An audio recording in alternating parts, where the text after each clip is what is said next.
సునీల్ గారు బర్త్డే రోజు ఆయన బెంగళూరులో ఉన్నాడు.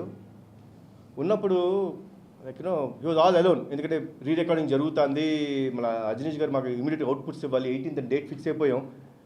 సార్ బర్త్డే ఉంది, నేను యాజ్ ఇట్ ఈస్ అంటే హ్యాపీ బర్త్డే సునీల్ గారు అన్నాను. ఎస్ సార్, ఏంటి సార్ ఆల్ అలోనా అన్న.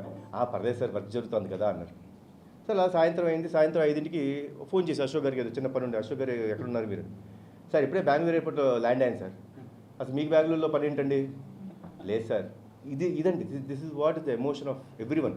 మా సినిమాలో కూడా అదే ఎమోషన్ ఉంది. ఇది ఎందుకు మీకు చెప్తున్నానంటే అండి, అంటే సినిమాలో నేను ఎంత ఎమోషన్ అయ్యి ఈ సినిమా చేయడం జరిగిందో, నా నిజ జీవితంలో నా చుట్టుపక్కల ఉన్న వాళ్ళు కూడా అంత ఎమోషన్ ఉందండి. So that is what I love. ఆయన బెంగళూరు వెళ్ళి, ఎందుకు వెళ్ళారండి బెంగళూరు అన్న. అదేంటండి పాపం మా సునీల్ గారు ఒక్కడే ఉన్నాడు కదా, వాడి బర్త్డే కదా, ఏ రోజు ఒక్కడే లేడు,